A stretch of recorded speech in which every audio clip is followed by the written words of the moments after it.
Témoignage de Jean-Claude Mouamba, initié dans l'occultisme par un faux pasteur.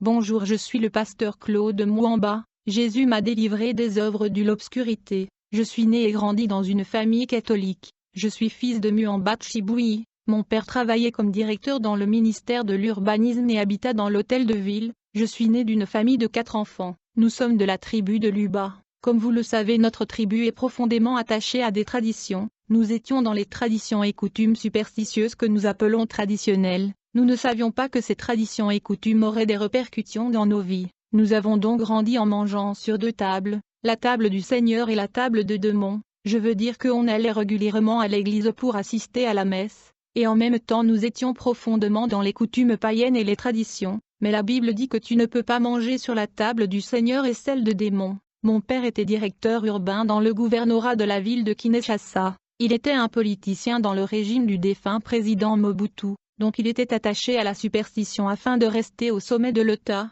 et chaque fois qu'il y avait remaniement, il devait faire beaucoup de rituels et les cérémonies, et comme ces pratiques marchaient, mon père continua d'occuper une position élevée dans le régime de la Seconde République. Il était aimé par le président. Juste après le divorce entre mon père et ma mère, nous avons eu les nouvelles de ma petite sœur qui étudiait en province. Ma sœur qui étudiait au lycée Sacré-Cœur dans la province de Bas-Congo est tombée malade. Nous avons appris qu'elle souffrait de maladie mentale, je veux dire la folie. Cette institution scolaire était en dehors de la ville. Nous avons donc voyagé et nous l'avons ramenée dans la capitale. Puis nous l'avons transportée à un hôpital spécialisé qui était une institution où elle devait être internée et traitée. Mais en dépit de tout ceci, sa situation ne s'améliorait pas. Plus tard, nous l'avons transférée dans une polyclinique privée. Quelques jours après, nous avons appris que sa santé s'était améliorée, mais quand nous sommes allés la prendre pour la ramener à la maison, à notre grande stupéfaction, la maladie se manifesta le jour même où elle était supposée être libérée de ce polyclinique. Le docteur ne pouvait plus rien faire pour elle, alors nous l'avons ramenée à la maison. Nous étions de passer par cette situation, nous ne savions plus quoi faire. Comme mon père avait de moyenne, il avait peur d'être suspecté par les gens dans la voisinage d'être responsable de cette situation, alors que nous étions au bout de nos efforts. Une femme dans le quartier qui était au courant de notre situation nous invita à l'église où elle fréquentait. Elle nous dit, « Si vous amenez votre fille à l'église, elle sera sans doute guérie par la prière de mon pasteur. Je vous invite à venir et vous allez voir. » Tellement que nous étions de passer par la situation, nous n'avons pas hésité à répondre à l'invitation de cette maman. En fait, ce pasteur était précédemment un diplomate, un ambassadeur du Zaïre en Inde. Cela qu'il fut initié à l'occultisme. Nous ne savions pas que nous avions affaire à un pasteur satanique qui est profondément plongé dans l'occultisme et la haute magie. Quand nous sommes arrivés dans cette église, nous avons été bien reçus, et ils nous ont encouragés en nous disant que nous sommes le bienvenu dans la Terre Sainte, la résidence de notre Père qui est Dieu. Ce jour-là nous étions matinales car nous étions surpassés par le problème de ma sœur. Ce pasteur mystérieux était vénéré et adoré dans son église comme Dieu. En fait, quand nous sommes arrivés, ils nous ont aspergé l'eau soi-disant pour chasser les démons, et ils nous ont recommandé d'acheter 2 cahiers, une pour écrire le nom des membres de la famille qui sont décédés et le cimetière où ils ont été enterrés, et dans l'autre cahier nous devrions écrire le nom des membres de la famille qui étaient vivants. Nous avons été avertis que le pasteur qui est Dieu viendra nous rencontrer à 11 heures. Nous étions patiemment en train d'attendre dans la salle d'attente, et quand il était temps, les gens ont commencé à chanter des chansons en son honneur. Quand il était sur le point de sortir, tout le monde se mit à genoux. Ce pasteur est sorti du bureau où il était. Quand ce pasteur a regardé ma famille, il se mit à rigoler. Alors il dit à ma sœur, « Vous êtes Chibola, vous venez de la province occidentale de Bas-Congo. » Ce pasteur révéla des informations précises sur ma sœur qui étaient correctes. Ensuite il retourna dans son bureau. Quand ma mère vit cela, elle était émerveillée par l'exactitude et la précision de l'homme de Dieu. Elle sentait que le problème mental de ma sœur serait résolu. Alors elle me dit, « Celui-ci doit être vraiment un homme de Dieu authentique, bien-aimé. » Aujourd'hui beaucoup de gens sont séduits par la prophétie, mais ce ne sont pas tous les prophéties qui viennent de Dieu. Oui, il y a le vrai prophète de Dieu, mais il y a aussi le chaman dans l'église qui sont déguisés prophètes. Ces chamans peuvent prophétiser comme des prophètes grâce à la puissance du monde pandémonium. Aujourd'hui il y a beaucoup de pasteurs qui mettent des feuilles sous leur langue afin de prophétiser. C'est purement de la divination. Ces chamans ne peuvent pas prédire l'avenir avec précision, mais ils peuvent révéler ce qui est caché. En fait, il y a un démon dans le monde pandémonium qui s'appelle Hécaté. Il est l'ange de la divination. Beaucoup des gens qui prophétisent aujourd'hui sont de pasteurs du monde de pandémonium de Lucifer. Alors que nous étions à l'église, le service du protocole nous informa que le pasteur reviendra nous voir à 12h30. Nous étions là en train d'attendre, sachant que nous allons trouver la solution à notre problème. Quand il était 12h30, le pasteur est ressorti de son bureau, et on se mit à genoux devant lui. Le pasteur a demandé à la foule, où est la mère et la famille de la fille qui souffre de problèmes mentaux. On se présenta devant lui, il nous a dit, votre fille ira bien. Puis il leva sa main et dit, que celui qui est responsable de la maladie qui dérange cette fille se manifeste. Immédiatement, ma marâtre entra en transe, et la voix de ma tante commença à parler au travers de sa bouche. Le pasteur lui a demandé, qui es-tu?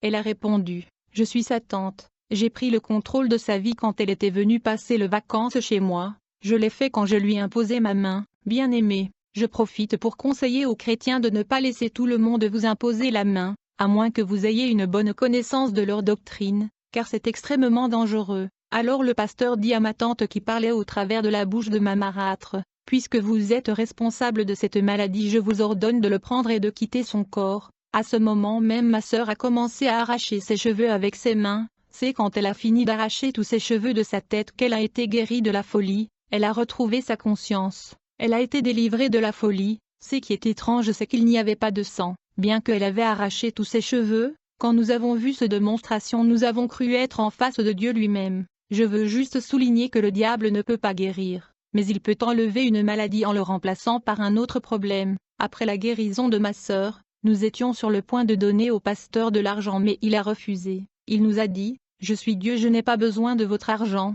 Quand nous sommes rentrés à la maison, mon père n'était pas là. Quand il est revenu, il ne pouvait pas le croire. Ma sœur était délivrée de sa folie grâce à la puissance de cet pasteur qui était vénéré comme Dieu. Quelques jours plus tard, mes parents se disputaient et se battaient. J'ai pris le téléphone et j'étais sur le point d'appeler le pasteur quand tout à coup nous l'avons tous vu apparaître au-dessus de notre parcelle suspendue dans l'espace. Il ordonna à mon père d'arrêter de battre ma mère. Quand mon père a vu cette démonstration, il se dit, cet homme est vraiment ce qu'il prétend être. Il est Dieu, et nous allons tous devenir ses disciples. Le lendemain, nous sommes tous allés à l'église pour le rencontrer. Quand nous sommes arrivés, on se mit à genoux, et quand le soi-disant Dieu est venu nous rencontrer, il a dit à mon père, que ça soit la dernière fois que tu battes ta femme, ne recommence plus. Depuis ce jour, toute la famille a rejoint l'église et nous sommes devenus ses disciples. Une fois que nous sommes devenus membres de cette église, il nous a baptisés à 3 reprises, mais ce baptême n'était pas par immersion, il nous imposait les mains et nous transmettait les esprits des anges, qui étaient en réalité des démons. À cette époque des années 80, j'étudie à l'Institut Lumumba. On avait un préfet belge, car l'influence de l'ancienne puissance coloniale belge était toujours prévalente. Après cela, j'ai essayé d'aller à l'université pour étudier le droit et devenir avocat, mais les choses ne se sont pas bien passées. Plus tard, le pasteur a demandé à mes parents de me permettre de vivre à l'église et d'être formé par lui. Mes parents accepta car ils croyaient de tout leur cœur qu'il avait affaire à un homme de Dieu authentique. Il faut noter qu'à cette époque au Zaïre il y avait 2 grands maîtres occultistes majeurs, qui étaient mon pasteur et le musicien Franco. Au fait, le musicien Franco Luambo était le premier sataniste dans le pays. Il était le représentant de Satan au Zaïre. En seconde position était mon pasteur. Quand le feu président Mobutu, qui était aussi un sataniste, est allé en Inde, qui est le siège du gouvernement global de Lucifer, pour l'initiation à la magie rouge, on lui a recommandé de consulter les 2 grands maîtres qui étaient le musicien Luambo et mon pasteur. Il n'a pas aimé cela. C'est alors que le conflit avait commencé. Il a commencé à persécuter mon maître et le musicien Franco Luambo. Le feu président Mobutu était le représentant de Prima Curia. Ceci était une secte ésotérique, l'alphabet 250 de la magie rouge. Il était le représentant 004, moi j'étais le représentant 006. Quand le président est revenu de l'Inde, il a commencé à combattre mon pasteur et le musicien Luambo Franco. Dans l'occultisme il y a beaucoup de jalousie. C'est ainsi qu'ils se battent pour le pouvoir. Et donc à la fin le président Mobutu a réussi à commander l'exécution de mon pasteur. Mais avant cet assassinat, j'ai commencé à vivre dans l'église. Dans le complexe de l'église il y avait un bâtiment appelé Université sans nom, qui était une école ésotérique pour initiation à la magie. À ce stade mes parents sont déjà devenus des anciens dans cette église. Quand j'ai commencé à étudier dans cette université sans nom, le pasteur m'avait instruit de ne pas révéler mon initiation à mes parents. Le cours était délivré de minuit à 5 heures du matin. Un démon enseignait dans cette université métaphysique. Et donc pendant 5 ans j'ai étudié le parapsychologie et d'autres disciplines ésotériques dans cette université anonyme. Je me suis distingué dans la magie noire et la magie blanche. À la fin de mon cours, j'ai fait une dissertation à propos de l'initiation des enfants dans la sorcellerie. En fait, dans le passé, la sorcellerie était pratiquée par les adultes, et donc j'ai réfléchi et j'ai proposé des méthodes qui allaient aider à répandre la sorcellerie parmi les enfants. J'ai fait la défense de ma thèse et mémoire qui fut validée par le pasteur. Celui-ci le présenta à Lucifer, et ce dernier fut impressionné par mon initiative. Alors le diable m'offra de voyager dans le monde macrocosme, qui est le monde parallèle appelé le pandémonium. L'objectif de cette invitation était la signature du pacte de sang avec lui. Et donc quand il était temps, mon pasteur m'a dit que nous devrions voyager hors du Zaïre. Il ne m'a jamais dit que nous voyageons vers le monde parallèle pour rencontrer le diable, celui qui est appelé Brahma, Tétradramaton, aumônier à 2 cœurs, PDG Félix Natas, que les habitants de la terre appellent Satan. Ce jour-là, le pasteur m'a demandé de le rejoindre dans sa chambre privée à minuit. Quand je l'ai rejoint, il était dans un culotte court. Il me dit, « Claude, nous devons voyager, vous allez me tenir sur la hanche ?» J'ai contesté cela, mais il a insisté. Il me dit, « En tant que Dieu, je vous donne la permission de le faire. » Puis il m'a demandé de fermer les yeux. J'ai fermé l'un œil gauche alors que l'autre œil était ouvert. Bien que le pasteur regardait dans l'autre sens, il savait que l'un de mon œil n'était pas fermé. Alors il me dit, « Claude, ferme les 2 yeux. » Quand j'ai fermé mes 2 yeux, en quelques secondes nous avons atterri dans le royaume de Pandémonium, le monde parallèle et macrocosmique de Lucifer, appelé également le monde Abracadabra. Il faut noter que le voyage astral se passe à la vitesse de la pensée. Dès le moment où vous pensez à votre destination, à cet instant même vous y atterrissez. C'était la première fois que je voyageais au royaume de Lucifer. J'ai été reçu par l'ange déchu appelé Hindou Sankara, qui est le secrétaire général du monde de Pandémonium. Il m'a accueilli dans son bureau. Il m'a demandé de rejoindre l'assistance dans l'auditorium. Cette ville était plus moderne que les grandes métropoles à la surface de la Terre. Ceci était une civilisation préhistorique et urbaine. L'ange m'a dit que l'auditorium est déjà plein des participants. Il me recommanda d'entrer dans la salle de réunion et de rejoindre l'assistance parce que le souverain du monde de Pandémonium va bientôt entrer, et personne ne peut entrer après lui. Je suis donc entré dans la salle de réunion qui était une construction angélique plus beau que toute architecture humaine se trouvant sur la Terre. La beauté des infrastructures du monde parallèle est supérieure à la civilisation et la technologie des hommes. Quand j'ai rejoint l'assistance dans l'amphithéâtre, j'étais surpris de voir le nombre de leaders mondiaux dans ce réunion. Il y avait des aristocrates, des familles royales, des politiciens, des leaders ecclésiastiques, des acteurs de films, et des célébrités musicales. J'avais vu même le musicien Michael Jackson,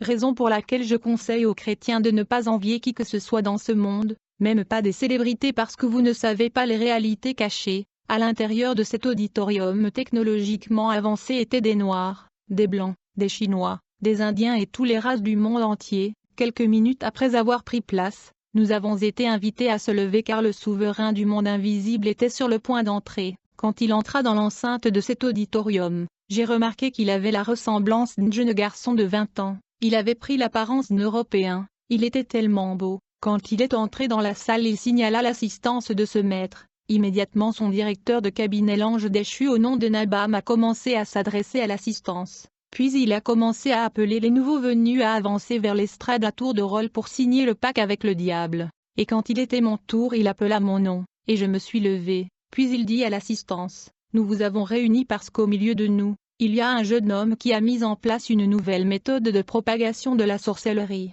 Précisément parmi les enfants, il a trouvé un moyen de répandre la sorcellerie chez les enfants, raison pour laquelle il a été convié à signer le pacte de sang avec l'administrateur général, le PDG Félix Natas. Cette réunion était un samedi. En fait, les sorcières se rencontrent le lundi, le mercredi et le vendredi, mais tous les samedis Lucifer tient un rassemblement de minuit à 4 heures du matin, et donc tous les samedis se tient la messe noire, le sabbat noir, qui est une réunion nocturne et mondiale de satanistes qui est présidée par Lucifer. Certaines de ces réunions ont lieu sous l'eau, dans l'espace, sur la lune et dans les enfers. Ce chérubin puissant au nom de Satan, qui était l'ancien porteur de lumière, consomme la chair de 2000 à 3000 personnes chaque samedi, et donc le secrétaire de Satan au nom de Nabam m'a convié d'avancer vers l'estrade où était assis le diable. Je ne savais pas que le jeune homme blanc sur le trône était Lucifer lui-même. Le diable travaille avec l'homme à travers le pacte et les alliances. Alors quand je l'ai rejoint sur le podium, je remarquai qu'il était extrêmement beau. Cette beauté dépassait de loin celle des êtres humains à la surface de la terre. Sur sa table j'ai vu 3 stylos qui étaient rouges, bleus et noirs, et il y avait aussi un rasoir et un livre massif. Alors le diable m'a demandé de signer sur le livre, mais quand je voulais prendre le stylo rouge pour signer il a refusé. Alors j'ai tenté de prendre le stylo bleu pour signer mais il m'avait opposé. Finalement j'étais sur le point de prendre le troisième stylo pour signer, c'est alors qu'il me dit non. J'étais aggravé par son attitude, et donc j'avais perdu mon sang-froid, et dans ma frustration j'ai haussé le ton de ma voix contre lui, et je lui ai dit, mon frère, qu'est-ce qui ne va pas avec toi? Es-tu en train de réfléchir? Comment voulez-vous que je signe si je ne fais pas utilisation d'un stylo? Immédiatement j'ai vu mon pasteur se lever, et il se précipita à venir où j'étais, et il m'a pris sur le côté du bâtiment et me dit, « Savez-vous qui est la personne qui est assise là-devant? Pourquoi élevez-vous votre voix ?» J'ai répondu à mon maître, « Je ne comprends pas ce jeune garçon, il ne veut pas me laisser signer avec les 3 stylos qui sont là, bien-aimé. » Je ne comprenais rien du tout, mais j'ai constaté que mon maître semblait être alarmé et paniqué. Il me dit, « Claude, je pense que je dois vous dire toute la vérité. Le jeune garçon qui est assis là devant tout le monde est Lucifer qui a été chassé du ciel par Dieu. Il est le chef de ce monde. » Il est écrit, Jésus leur dit, « Je voyais Satan tomber du ciel comme un éclair. Te voilà tombé du ciel, astre brillant, fils de l'aurore. Tu es abattu à terre, toi, le vainqueur des nations, bien-aimé. » Les paroles de mon pasteur furent comme une tonnerre à mes oreilles. Quand j'ai réalisé que la personne que je venais d'engueuler était le diable, j'étais saisi par la terreur et l'épouvante. J'ai immédiatement réalisé que les choses étaient sérieuses et je sentis la peur me submerger. Ensuite le pasteur me dit, « Retourne à ta place, tu seras appelé de nouveau pour passer devant et signer le pacte, et quand vous serez appelé à nouveau vous allez prendre le rasoir, et vous allez vous blesser. Ensuite vous allez signer dans le livre avec votre sang. » Après ces instructions de mon pasteur je suis retourné m'asseoir. Quand mon nom fut appelé de nouveau par Nabam, j'ai passé devant dans le podium où était assis Lucifer, mais cette fois-ci mon attitude était différente car je savais à qui j'avais affaire. Je lui ai dit « Salut maître ». Il répondit à ma salutation, alors j'ai pris le rasoir, je me suis blessé, et je signai avec mon sang dans le livre massif qui était ouvert sur la table. Quand Lucifer a vu cela il se leva de son trône avec enthousiasme et m'embrassa. Il me dit, « Vous êtes le bienvenu mon fils bien-aimé, vous êtes courageux, je cherche des gens comme vous. » Après avoir signé le pacte avec le diable, j'ai dû boire un breuvage magique. On me donna un calice contenant du sang humain que je devais boire pour que mon esprit devienne fort. Après avoir bu ce sang humain, je fus nommé par le diable comme ambassadeur itinérant 006 pour l'Afrique. Immédiatement après ma nomination, j'ai mis en place un bureau dans l'endroit où est construit l'hôpital du Cinquantenaire. Il était auparavant un buisson, mais mon bureau était là dans l'espace. Il était beaucoup plus luxueux que la Grande Hôtel ou l'Hôtel Intercontinental, mais ce bureau était invisible et ne pouvait être vu qu'avec des yeux spirituels. Le diable avait mis à ma disposition 86 esprits démoniaques puissants qui me servaient à tant qu'ambassadeur pour l'Afrique. Quand je suis revenu sur la terre, j'étais constamment en contact avec le démon hindou Sankara qui est le secrétaire général du royaume de Lucifer.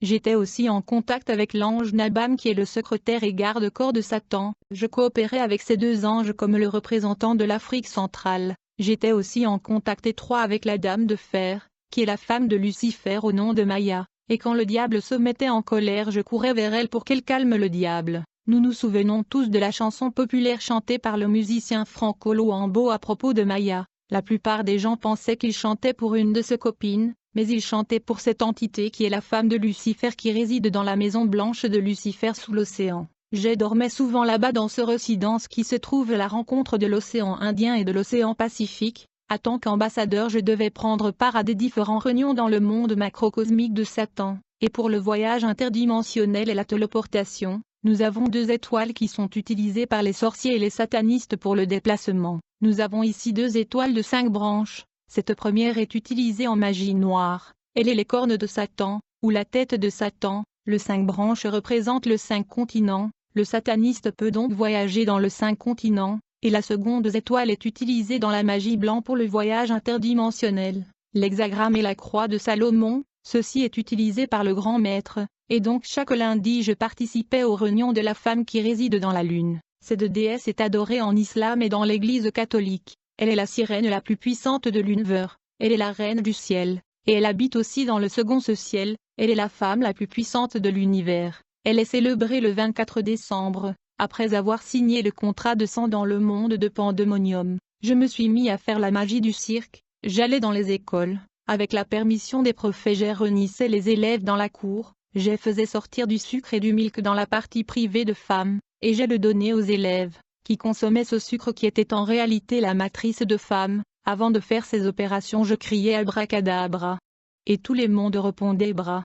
Et comme résultat, les années de ceux qui répondaient à bras étaient volés. J'allais à la toilette, je faisais des invocations, et comme conséquence une femme blanche apparaissait. Elle est la princesse Jacqueline, la sirène de la toilette. Ce démon transformait le matière fécale en beurre, que j'ai vendu dans le marché. Moi-même je ne mangeais pas ce beurre car elle n'était pas du beurre avec les yeux spirituels mais de la saleté. Chers frères et sœurs, je veux te rappeler de prier avant de manger quoi que ce soit sur cette terre, car les yeux optiques ne peuvent pas voir la nature de la nourriture que nous achetons au marché. Cette sirène attaque les femmes au travers des menstruations qu'elle jette dans les toilettes. J'ai faisais sortir des beurres de la toilette par incantation et je les distribuais à la population, ceci en collaboration avec la princesse Jacqueline qui habite dans le toilette. Il faut noter une toilette, une poste de communication magique, et un portal conduisant dans le monde de Pandemonium. Le monde de Pandemonium est la capitale imaginaire du royaume des enfers, le lieu où règnent des agitations infernales, du désordre et de la corruption.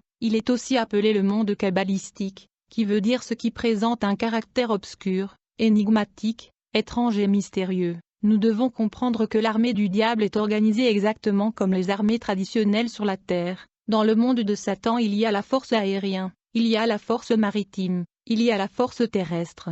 La force aérienne qui combat et lutte contre les prières de saints dans l'espace est gouvernée par le démon Belphégor. Les forces terrestres qui mènent la guerre spirituelle contre l'Église de Dieu sont conduites par le démon Perséphone et sa mère la sirène Déméter, qui est la déesse de l'agriculture et des moissons. Il faut noter que Déméter veut dire la mère de la terre, elle est la sirène du monde souterrain. Le principauté qui gouverne la force navale satanique est appelé Neptune, il est le dieu des eaux vives et des sources. Il est aussi le protecteur des pêcheurs, des bateliers et des chevaux d'après Virgile. Tu dois savoir que la rivière qui est à proximité de ton quartier est gouvernée par une sirène qui est redevable à Neptune qui gouverne le monde des eaux. Tous les sirènes des eaux et les démons marins sont sous la juridiction de Neptune. Le monde entier est sous la puissance de l'ennemi. Chaque jour à midi il y a une sirène qui patrouille la terre. Elle est appelée la reine du midi. Elle rend les humains nerveux et aggravés. Par ailleurs il faut faire attention à certaines sardines car la reine de côte de l'océan Atlantique fabrique des sardines et les expédie sur la terre.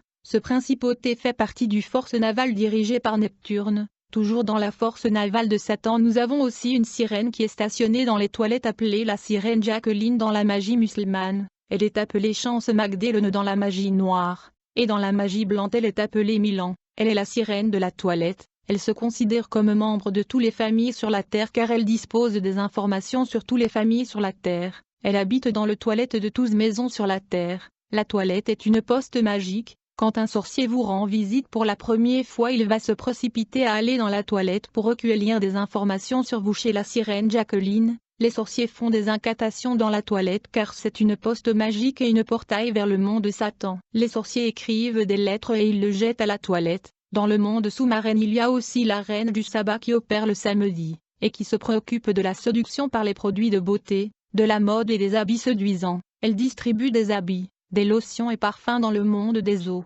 Chaque samedi cette sirène pousse des hommes et des femmes à l'impudicité. Il y a aussi une femme qui porte un bébé sur le dos qui habite dans le soleil. Elle est appelée la reine du ciel. Elle habite aussi dans la lune. Elle est appelée l'Immaculée, Notre-Dame, Fatima. Dans la rose croix elle est appelée Rose. Ceci est le symbole de la lune crescent qui est la représentation de la sirène Diane. L'étoile reproche Lucifer. Quand j'étais dans l'occultisme je sortais de mon corps, et je voyageais vers la lune pour assister au rassemblement de la sirène Diane. Dans la lotion Belle Dame il y a son visage.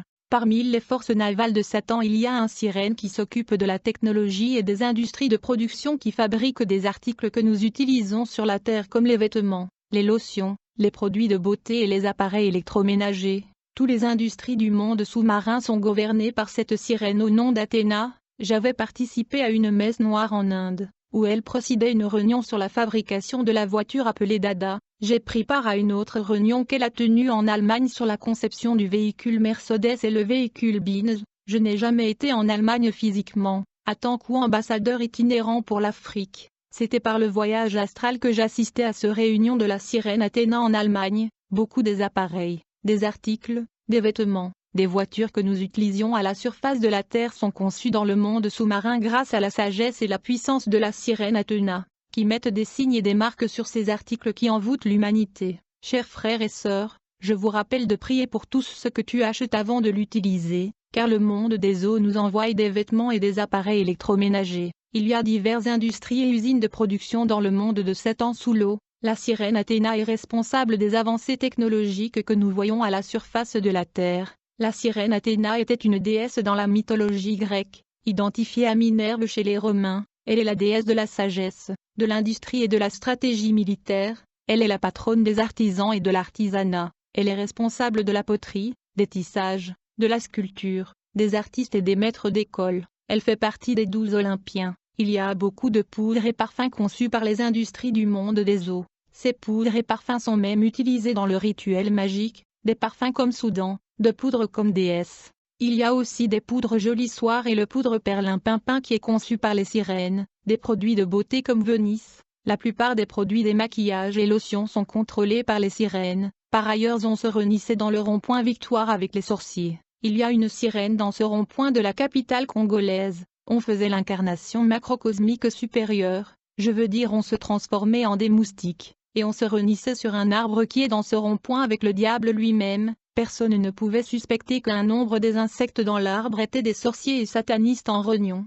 Déjà on commençait par neutraliser ce périmètre de cet endroit. Il faut toujours se méfier de ronds-points populaires, ce sont des lieux des réunions de sorciers. Pour capturer les âmes des innocents les satanistes utilisent parfois le pentacle. Et donc j'ai dessiné les pentacles dans les places publiques et les ronds-points. Une fois qu'une personne qui n'a pas Jésus-Christ piétinait ce pentacle, mon bouteille mystique se remplissait du sang de ce victime, qui mourait pas très longtemps après avoir piétiné ce pentacle. Je travaillais aussi avec 3 démons, qui sont les démons de l'ivrognerie, le démon du tabac et le démon de la musique. Ceux qui sont dans l'ivrognerie sont influencés par le démon Dionysos, qui est le dieu de la vigne, du vin et de ses excès, de la folie et la démesure. Dans le sommet mondial des satanistes en Inde j'ai rencontré le démon tabac, celui qui influence le gens à fumer, et je travaillais aussi avec le démon de la musique appelé Sankaï. Quand une personne est poussée par le démon l'ivrognerie qui est Dionysos, il va se retrouver sous le contrôle du démon de la musique dénommé Sankaï,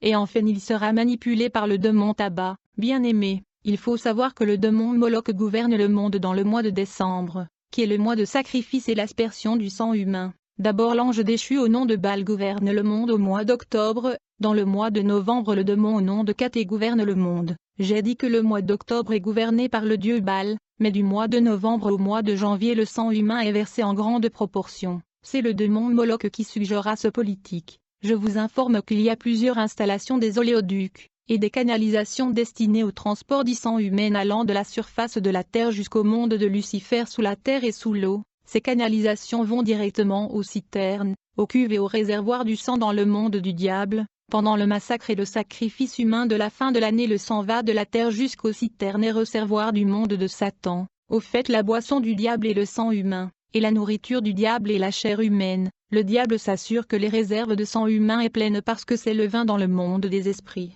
J'ai dit que le mois d'octobre est gouverné par Baal, mais du mois de novembre au mois de janvier le sang humain coule en grande proportion. Il y a des canalisations et des oléoducs allant de la surface de la terre au monde de Lucifer sous terre et sous l'eau. Ces canalisations vont directement aux citernes et des réservoirs du diable. À vrai dire la chair humaine est la nourriture de démons. Le mois de décembre est gouverné par le démon Moloch, qui vivait précédemment dans les régions célestes, mais qui a été expulsé du ciel avec Lucifer lors de l'insurrection dans le ciel. Le démon Moloch est responsable du sacrifice humain et de tuerie du fin de l'année. Toutefois dans les messes noires du 24 décembre, Moloch passe la gouvernance du monde à la reine du ciel, l'Immaculée Notre-Dame Marie Marguella. La reine du ciel et son fils Jupiter prennent contrôle de la gouvernance de la terre à partir du 25 décembre jusqu'au 31 décembre. Puis le démon Belial prend contrôle de la gouvernance du monde au mois de janvier. Toute cette période de la fin de l'année tourne autour du sacrifice, des tueries, et l'abattage des humains. Le sang humain est utilisé comme pétrole et carburant dans le monde de Satan, et la chair humaine est la nourriture de la population démoniaque du royaume de l'obscurité. Le diable n'accepte pas et ne permettra pas la diminution de la réserve du sang humain dans son royaume. À chaque fois que cela arrive il va jusqu'à provoquer des guerres. C'est pourquoi quand on arrive au mois de novembre, décembre et janvier j'invite les enfants de Dieu à être dans l'attitude de prière, parce que le sang humain va couler. D'autre part, nous devons noter que le 24 décembre il y a un sommet global, une convention annuelle mondiale des satanistes du monde entier. Chacun d'eux est obligé de venir avec un âme humain comme offrande à Satan. La rencontre est inaugurée par Moloch qui gouverne le monde au mois de décembre. Celui-ci remet le contrôle du monde à la reine du ciel Marie Marguella. Ce réunion est présidée par le diable. Ce sommet annuel mondial se déroule au sous-sol de l'Inde dans le temple de Daïl, le siège du gouvernement global de Lucifer.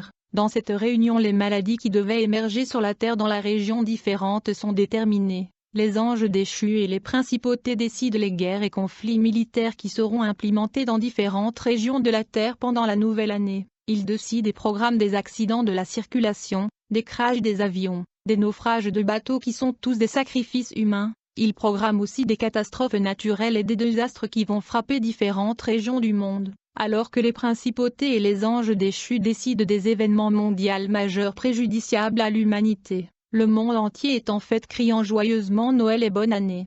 Au lieu d'être en prière, dans cette partie du témoignage j'aimerais parler de ma séparation avec mon maître le pasteur occultiste. Comme mon père était directeur dans l'urbanisme à l'hôtel de ville, il favorisa le pasteur en lui accordant des hectares de terre appartenant à l'État zaïrois. Il alla jusqu'à influencer le vice-gouverneur à signer les documents. Étant donné que le président Mobutu était déjà en conflit avec mon pasteur, quand ce dernier apprit ceci, il a signé un décret présidentiel stipulant des arrestations des acteurs de ces usages de faux. Et donc mon père, mon pasteur et le vice-gouverneur de la ville furent arrêtés par un décret présidentiel. Alors que mon père était en prison avec mon pasteur, il a découvert que notre pasteur qui prétendait être Dieu n'était pas ce qu'il prétendait être. En effet, le pasteur avait prédit qu'ils passeront 3 jours en prison, mais les choses ne se sont pas passées comme il l'avait annoncé. En réalité, ils ont passé une année en prison. C'est alors que nos problèmes ont commencé. J'ai grandi dans l'opulence, mais l'arrestation de notre père était le début de nos souffrances, et je découvre la vie difficile dans l'âge adulte. Après une année en prison, le président accorda à mon père et le pasteur l'amnistie. Mobutu a signé un décret qui était une mesure de clémence à mon père et le pasteur. Après sa sortie du prison, mon père avait conclu que le pasteur n'était pas ce qu'il prétendait être, mais la décision de quitter ce pasteur occulte crée la rancœur et le conflit dans le cœur de ce dernier. J'ai donc averti à mon papa. Je lui ai dit: je connais le niveau de notre pasteur, nous avons besoin de la délivrance de son emprise, et donc nous avons donc décidé d'embaucher 5 mystiques afin qu'ils puissent délivrer la famille de l'emprise de notre ancien pasteur. Les 5 mystiques sont venus afin de nous aider à détruire l'emprise de notre pasteur. Ce jour-là il était minuit lorsque le service de délivrance a commencé. Quelques minutes après le début des rituels et cérémonies, ma sœur qui fut guérie autrefois par le pasteur a commencé à se déshabiller, et il avait un couteau à sa main. Mon père lui a demandé: pourquoi es-tu en train de te déshabiller devant toute la famille? Quand on essayait de l'arrêter et de la questionner, c'est alors que ma sœur nous a répondu: je ne suis pas votre fille ou un membre de votre famille, je suis votre pasteur parlant dans la bouche de votre fille. C'était donc mon pasteur qui influençait ma sœur à se déshabiller. Il avait pris contrôle de ma sœur et il parlait au travers de sa bouche. Mon pasteur qui parlait dans la bouche de ma sœur m'a demandé ceci: Claude, avez-vous déjà vu un caporal arrêter un général? Je vous demande parce que vous avez embauché ces mystiques pour m'arrêter et me chasser de votre maison. Puisque tu as appelé les gens pour me chasser de votre maison, vous allez voir ce que je vais vous faire. Je vais tuer votre sœur à 3 heures du matin. Quand le pasteur nous parlait au travers la bouche de ma sœur, on attendait des coups de tonnerre dans le ciel. Mon père avait commencé à trembler. Mon père qui tremblait me dit: Claude, c'est toi qui m'as amené dans cette église voir ce pasteur. Voici les ennuis dans lesquels nous nous retrouvons à cause de ce pasteur. Je dois admettre que je suis celui qui a amené la famille à cette église satanique. Quand ma sœur souffrait de troubles mentaux, nous avions un problème, et il fallait trouver la solution à ce maladie mentale, et donc on pensait que l'église pouvait nous aider, mais malheureusement ceci était une église satanique. Alors nous étions là avec ces mystiques. Quand ils ont commencé à faire des rituels et des cérémonies dans la parcelle pour tenter de briser l'emprise de mon pasteur, c'est alors que mon pasteur qui parlait dans la bouche de ma sœur souffla sur eux. À ce moment même ils se sont effondrés au sol. Quand mon père a vu les charlatans s'écrouler à terre, il a eu peur et il m'a dit: Claude, il n'y a pas longtemps je viens de sortir de la prison par la clémence présidentielle. Que va-t-il se passer si ces charlatans ne se réveillent pas? Et donc les mystiques que nous avions embauchés pour nous aider étaient écroulés au sol dans le coma. J'étais la seule face à mon pasteur, il soufflait de l'air sur nous, on tombait, moi aussi je soufflais sur lui et il tombait. C'est alors que ma sœur a commencé à s'élever dans l'espace. À vrai dire, mon pasteur le faisait monter dans l'espace pour le lâcher et le tuer. Ce pouvoir est appelé lévitation. Alors que ma sœur montait dans l'espace, je me suis dit, si je n'interviens pas, elle risque de tomber et de mourir. À ce moment, j'ai commencé à faire des incantations, et j'ai commencé à m'élever dans l'espace, jusqu'à l'altitude où elle était, et je l'ai attrapée, et donc nous avons commencé à descendre ensemble, ce qui m'a aidé contre mon pasteur qui était dans la magie blanche et que j'avais un ami qui était dans d'autres formes de magie. Après avoir atterri avec ma sœur sur le sol, j'ai vérifié l'heure et j'ai remarqué qu'il était 3h moins quart. Mon pasteur avait promis de tuer ma sœur à 3h juste.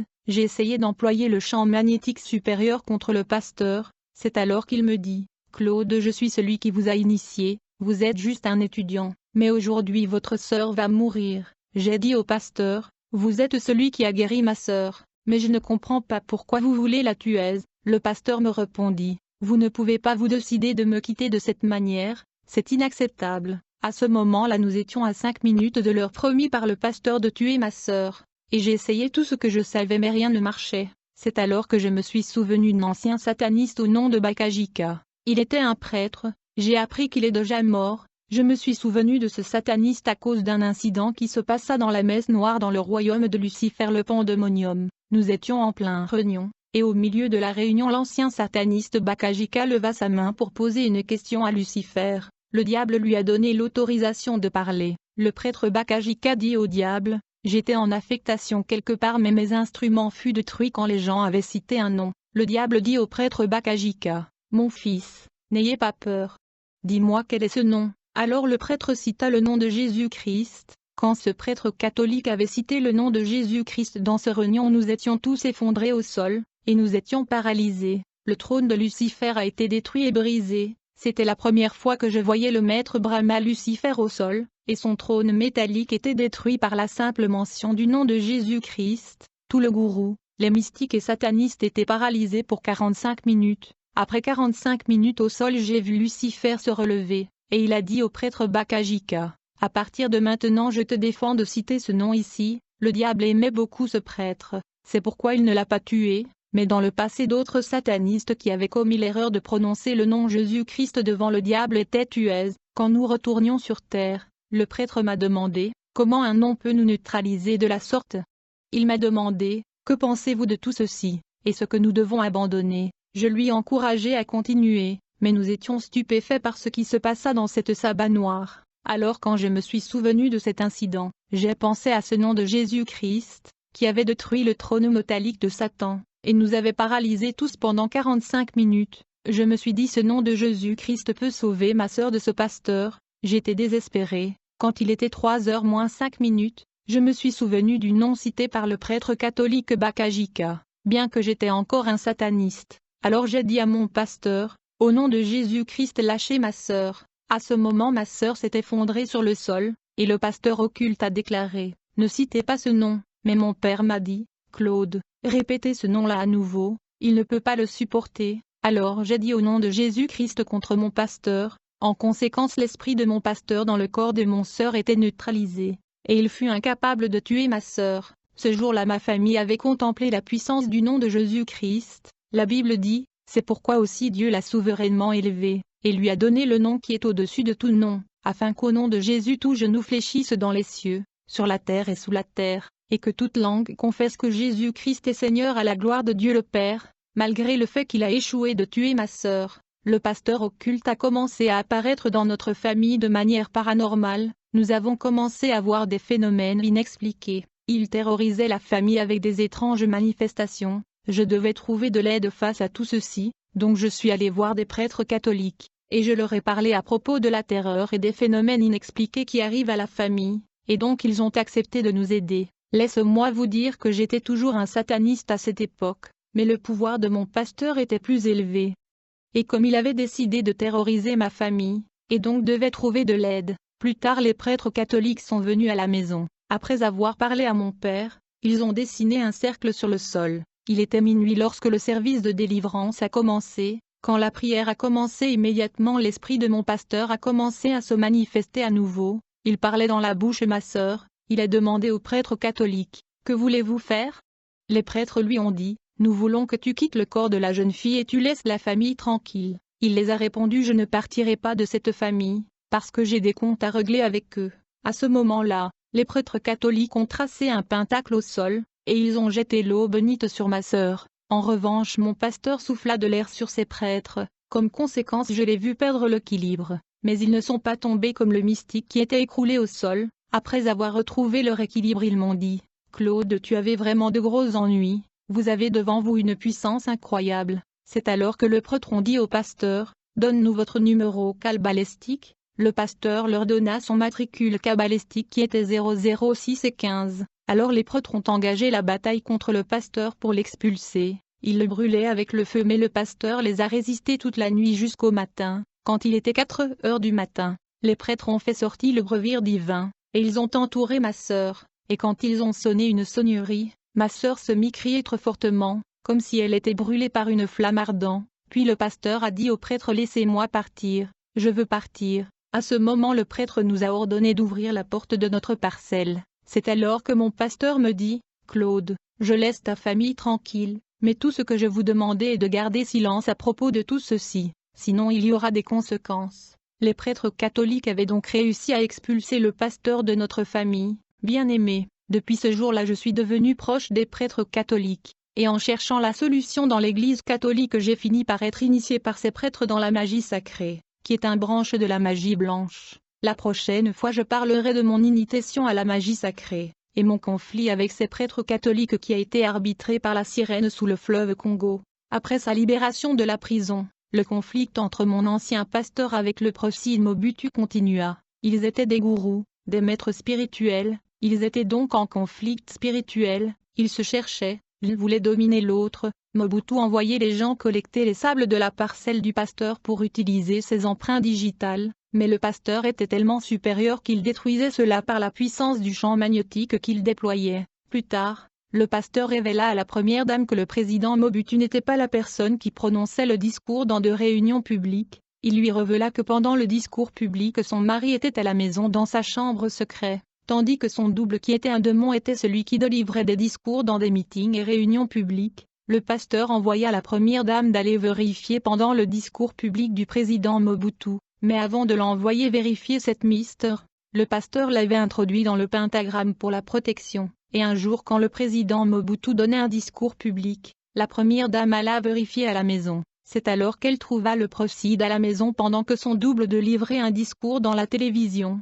Quand ceci arriva, le double du feu président qui était en train de livrer le discours était soudainement devenu silencieux. Tout ceci se passait quand la première dame du pays était allée ouvrir la chambre noire de secret, car mon pasteur lui avait fait savoir que son mari s'enfermait dans sa chambre mystique quand son double prononçait des discours publics. La première dame était protégée contre un retour, autrement elle aurait été devenue fou. Cet incident accentua le conflit entre le pasteur et le feu président Mobutu. La première dame était protégée par le pentagramme du pasteur. Il faut noter que le président Mobutu était dans la magie rouge, qui est la branche la plus meurtrière de la magie. Il devait donc sacrifier des gens en grand nombre pour augmenter son pouvoir, raison pour laquelle tous les enfants et la famille de Mobutu sont presque morts. Les enfants ne sont plus là pour jouir de ses avoirs. D'autre part, le musicien Franco était un grand maître occulte. J'ai assisté des messes noires dans le pandémonium qui fut dirigé par lui et par mon pasteur. Je me souviens, avant sa mort, Franco Luambo était revenu de l'Europe au Congo.